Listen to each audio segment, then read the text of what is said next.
상견례를 앞두고 잠 못 이루는 밤이 길어지거나 행복해야 할 결혼 준비 과정이 오히려 고통으로 다가오고 있다면 오늘 이 이야기에 귀를 기울여 보시기 바랍니다. 수많은 예비 신부님과 신랑님들이 겪는 이른바 웨딩블루는 단순한 예민함의 문제가 아닙니다. 그것은 우리 무의식 깊은 곳에 숨어있던 오래된 상처와 두려움이 결혼이라는 인생의 큰 변화를 마주하며 수면 위로 올라온 신호이기 때문입니다. 결혼이라는 관문 앞에서 유독 시댁 어른들의 말씀 한마디에 가슴이 철렁 내려앉거나 완벽하게 준비해야 한다는 강박 때문에 스스로를 몰아세우고 계신가요? 오늘은 저와 함께 마음의 뿌리를 찾아가는 여정을 통해 그 답답함의 실체를 마주하고 평온을 되찾은 한 내담자의 실제 사례를 들려드리려 합니다. 상견례 스트레스와 결혼 준비 과정에서의 심리적 갈등은 왜 이토록 우리를 힘들게 할까요? 본격적인 사례에 앞서 우리가 공통적으로 겪는 이 고통의 뿌리에 대해 잠시 짚어보고자 합니다. 이 고통에는 여러 가지 원인이 복합적으로 작용합니다. 먼저 신체적으로는 결혼 준비로 인한 만성 피로와 수면 부족, 그리고 불규칙한 식습관이 호르몬 불균형을 초래해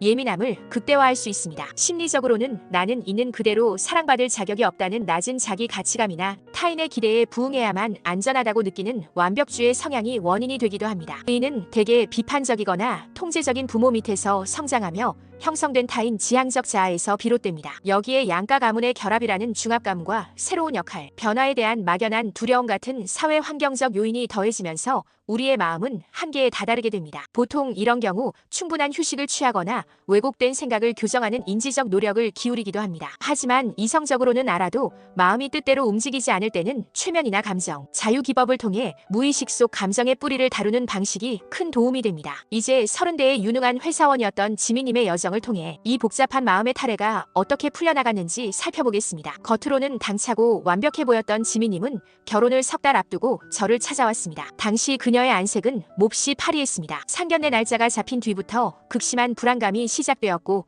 시댁 어른들의 사소한 조언조차 자신을 공격하는 화살처럼 느껴진다고 호소하셨습니다. 지민님은 결혼식장 선택부터 신혼집 가구 하나하나까지 완벽하게 해내야 한다는 강박 때문에 스스로를 몰아세우느라 이미 심리적 소진 상태에 놓여 있었습니다. 상담 초반 저는 지민님의 이야기를 분석하려 하기보다 그 이야기에 담긴 감정의 결을 함께 따라갔습니다. 섣부른 조언 대신 그녀가 겪고 있는 고통을 있는 그대로 인정해주며 그녀라는 존재 자체를 온전히 긍정하는 안전한 공간을 만드는 데 집중했습니다. 지민님은 첫 대화에서 이렇게 털어놓았습니다. 상담사님, 제가 왜 이렇게까지 아등바등하는지 모르겠어요. 시어머니께서 그냥 지나가듯 하신 말씀도 하루 종일 곱씹게 되고 혹시라도 제가 부족해 보일까봐 잠도 못 자고 검색만 해요. 머리로는 그게 아니라는 걸 아는데 가슴이 너무 답답해서 터질 것 같아요. 저는 그녀의 가슴에 맺힌 답답함에 집중해보라고 권유했습니다. 현재의 상견례 스트레스라는 흙을 걷어내고 무의식이라는 유물을 발굴하기 위한 첫 번째 단계였습니다. 지민님은 최면 상태에서 가장 최근에 느꼈던 그 숨막히는 감정, 즉 촉발 사건을 떠올렸습니다. 예식장 예약건으로 예비 시어머니와 통화하던 순간이었습니다. 감정 수치는 최고조에 달했고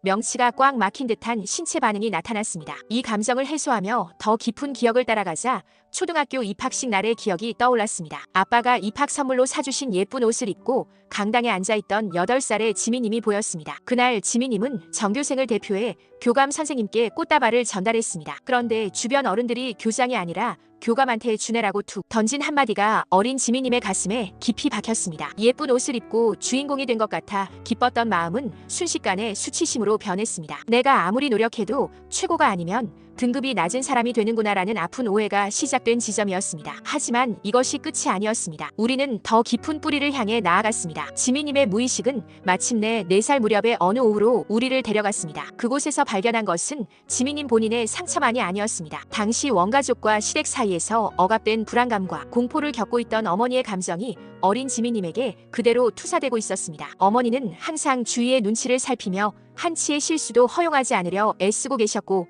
그 팽팽한 긴장감이 지민님의 어린 영혼 속에 고스란히 스며들었습니다. 지민님은 기저귀를 뗀 지 얼마 안 된 어린 나이였음에도 불구하고 내가 완벽하게 굴지 않으면 엄마가 너무 힘들어질 거야. 내가 엄마를 지켜야 해라는 엄청난 짐을 스스로 짊어지고 있었습니다. 이것이 바로 지민님을 평생 괴롭혀온 완벽주의와 불안의 진짜 뿌리였습니다. 바로 이 지점이었습니다. 성인이 된 지민님을 괴롭혔던 그 통제 불능의 불안은 사실 4살 아이가 엄마를 지키기 위해 삼켜야 했던 극도의 공포였습니다. 이 얼어붙은 감정이 30년 넘게 그녀의 안에서 자신을 보호하기 위해 소리 지르고 있었던 것입니다. 우리는 그 어린아이를 따뜻하게 다독였습니다. 그리고 감정 자유 기법을 통해 그 4살 아이의 두려움을 하나씩 풀어나갔습니다. 비록 나는 엄마의 불안이 내 것인 줄 알고 무서웠지만 이런 내 마음을 깊이 받아들입니다라고 확언하며 격려를 두드렸습니다. 지미님의 호흡이 점차 깊어지고 뻣뻣했던 어깨가 비로소 내려앉기 시작했습니다. 상담이 이어지면서 우리는 흥미로운 지점을 하나 더 발견했습니다. 지미님이 이 극심한 불안과 완벽주의를 왜 그토록 놓아주지 못했는지에 대한 긍정적 의도였습니다. 저는 그녀에게 직면 질문을 던졌습니다. 지미님, 만약 이 불안함이 내일 당장 완전히 사라진다면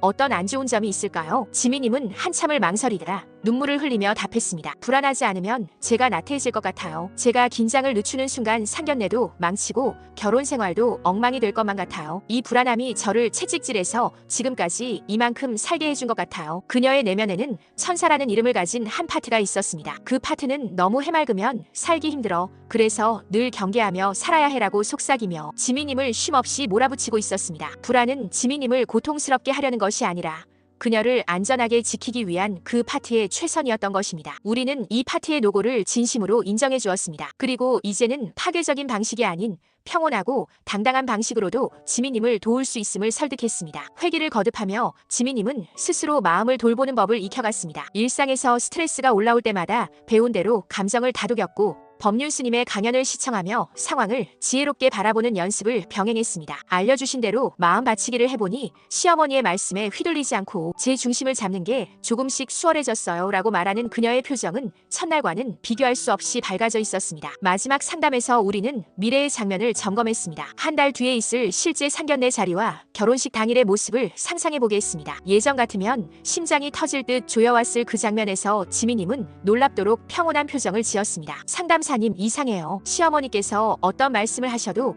그냥 그분의 의견일 뿐이라고 느껴져요. 제가 완벽하지 않아도 저는 충분히 사랑받을 자격이 있다는 게 가슴으로 느껴져요. 불편한 느낌은 이제 전혀 없어요. 정말 편하네요. 저는 지미님의 무의식에 후체면 암시를 심어주었습니다. 이제부터 이 평온함은 당신의 무의식 속에 깊이 자리 잡아 외부의 어떤 상황에도 흔들리지 않고 당신을 강력하게 보호할 것입니다. 당신은 사람들 앞에 서면 자연스럽게 미소 짓고 편안한 마음으로 당신의 행복을 선택하게 됩니다. 감정은 억누르는 것이 아니라 제대로 마주하고 들여다볼 때 비로소 우리를 자유롭게 합니다. 지미님은 이제 더 이상 타인의 평가에 자신의 가치를 맡기지 않는 사람이 되었습니다. 완벽해야 한다는 강박을 내려놓은 자리에 비로소 자신을 향한 따뜻한 연민과 사랑이 싹트기 시작했습니다. 지금 상견례와 결혼 준비로 마음의 짐이 무거운 분이 계신다면 그 아픔 또한 당신을 지키기 위한 무의식의 간절한 신호일 수 있다는 것을 기억해 주셨으면 합니다. 마음의 문은 누구에게나 존재하고 그 문을 여는 힘은 결국 자기 안에 있습니다. 지미님이 스스로의 평온을 되찾았듯이